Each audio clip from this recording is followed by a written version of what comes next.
नमस्कार किसान एवं पशुपालक भाइयों, स्वागत है आपका हमारी खेती हमारे पशु यूट्यूब चैनल पर। और किसान साथियों, आज हम आपको एक बहुत ही ज़रूरी जानकारी साझा करेंगे।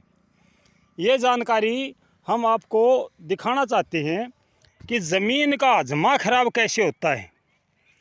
जी हाँ किसान साथियों, ज़मीन का हजमा खराब हुआ मैं आपको आज दिखाना चाहता हूँ। आप स्क्रीन पर देख सकते हैं, इसके अंदर फसल बो रखी है ज्वार। इसको बिल्कुल नज़दीक से दिखाता हूँ। ये देखिए ज्वार, देखिए ये ज्वार बो रखी है किसान साथियों किसान ने। और इस ज्वार के अंदर खाद भी डाला हुआ है, जो पहले से खाद पड़ा हुआ था वो भी है।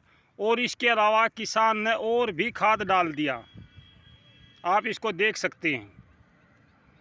ज़मीन बिल्कुल हरी पड़ी है, डीएपी साफ नज़र आ रहा है। देखो डीएपी साफ नज़र आ रहा है। इसका मेन कारण क्या है? ज़मीन का अक्सारीय होना, ज़मीन में कार्बनिक पदार्थों की कमी होना, ज़मीन के अंदर बैक्टीरिया की कमी होना, ये सारे के सारे कारण इस ज़मीन में उपलब्ध हैं। जिस ज़मीन में डीएपी ऊपर आ रहा है, खाद ऊपर आ रहा है, वो संतुलित नहीं हो पा रहा। ऐसी समस्या यानी कि हम अपनी ज़मीनों को बंजर कर रहे हैं, ज़्यादा खाद डाल के उस ज़मीन को बंजर कर रहे हैं किसान साथियों। ये फसल इन्होंने बोई, ज्वार की बिजाई करी। इससे पहले इसमें सरसों बो रखी थी। मैंने इसको देखा, सरसों भी बहुत हल्की थी, सरसों भी कोई अच्छी नहीं थी, इसके अंदर बहुत कम सरसों थी। और अब इसमें ज्वार इन्होंने बोई, ज्वार में पानी लगाया।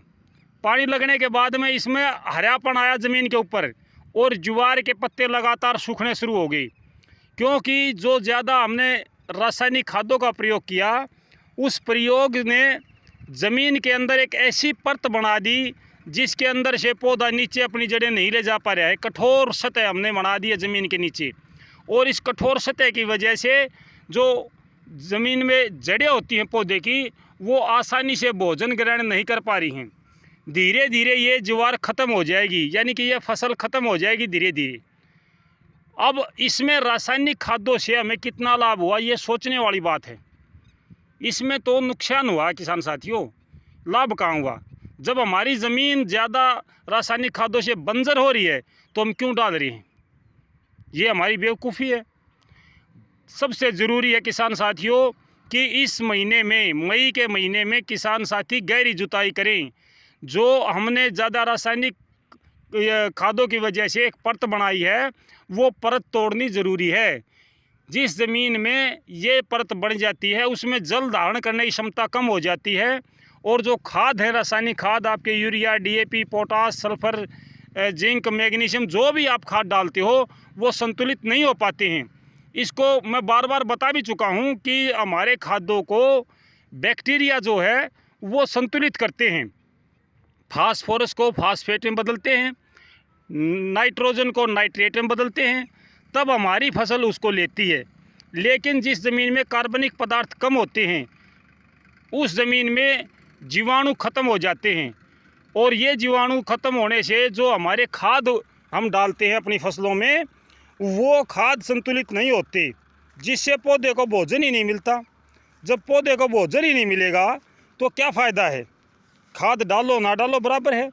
ऐसी ज़मीनों में जहाँ पे खाद संतुलित नहीं हो रहे हैं, उन ज़मीनों में किसान भाइयों आप खाद ना डालें। उन ज़मीनों में आप स्प्रे करें, जिंक यूरिया का स्प्रे करें, एनपीके के स्प्रे करें, जो भी आपको इफ़को वगैरह के मिलते हैं। ये देखें किसान साथियों, बिल्कुल कलर ज़मीन होने लगी है। ये एक हमारे लिए चेतावनी है ज़मीन की तरफ से।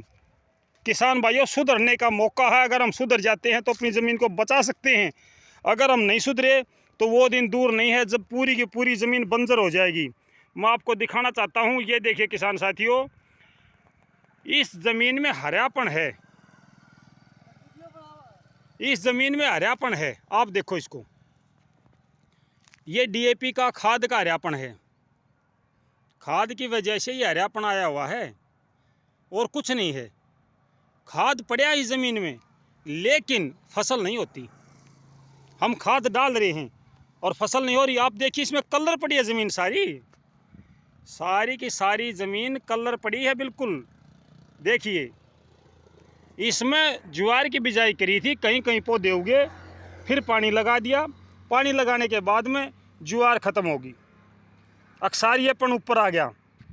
इसका एक कारण ये भी है कि इसका जो पानी है वो बह के चला जाता है, जिससे खेत के अंदर जो जीवाणु हैं, जो बैक्टीरिया हैं, वो पानी के साथ बह जाते हैं। इसके कई कारण हैं। तो किसान साथियों, मैं आपको सिर्फ आज यही दिखाना चाहता था कि ज़मीन का हजमा ठीक नहीं है और इस हजमे की वजह से हमारी ज़मीन ख़राब हो रही है। तो किसान साथियों, आप थोड़ा सा ध्यान दें, ज़मीन में कार्बनिक पदार्थों को बढ़ाएं, फसल अवशेष ना जलाएं। मई और जून के महीने में ज़्यादा से ज़्यादा गहरी जुताई करवाएं, ताकि जो एक नेफ्ता की परत बोलते हैं इसको, नेफ्ता की जो नेफ्ता होता है, मैं उसके बारे में एक बार थोड़ा सा बता दूं आपको। यूरिया जिस चीज़ के साथ लपेटा जाता है, यूरिया सीधा यूरिया जो है वो नाइट्रोजन होता है, उस नाइट्रोजन को नेफ्ता की परत में लपेटा जाता है। नेफ्ता के साथ में नेफ्ता पेट्रोलियम पदार्थों से निकलने वाला सबसे लास्ट का पदार्थ होता है और इसके ऊपर यूरिया जो है वो चढ़ा जाता है। इसको धीरे धीरे हम अपनी ज़मीनों में डालते हैं। नेफ्ता कभी भी ज़मीन में संतुलित नहीं होता है। ज़मीन में संतुलित ना होने की वजह से वो एक परत बना देता है, जिस परत को हम देख नहीं सकते, यानी कि अनविजिबल परत बना दी जाती है। अदृश्य परत होती है जो हमारे बैक्टीरिया को, हमारे ज़मीन के जल धारण की क्षमता को ख़त्म कर देती है। ये परत मई और जून के महीने में जब हम गहरी जुताई करते हैं, वो 4 से 6 इंच की नीचे की परत तक बनती है। जब हम अपनी ज़मीनों में गहरी जुताई करते हैं तो उसके बाद वो परत टूट जाती है और आगे ज़मीन में सुधार होने की संभावना बढ़ जाती है। और दूसरा, इसका कोई सुझाव नहीं है, ना कोई सिफारिश है कि भाई इस नेफ्ता की परत को कैसे तोड़ें। ना दिखने वाली एक बहुत ही गंभीर परत है ये, जिसकी वजह से हमारी फसलों पर प्रतिकूल प्रभाव पड़ता है। तो नेफ्ता की परत को तोड़ने के लिए किसान भाई गहरी जुताई करें। आज की वीडियो में मैं आपसे इतना ही साझा करना चाहता था कि किसान साथियों, सुधरने का समय है। ज़मीन का हजमा ख़राब हो चुका है, सुधर जाओ। अगर आपको मेरे विचार अच्छे लगे तो वीडियो को शेयर ज़रूर करें, ताकि और किसान भाइयों में भी जागरूकता आए।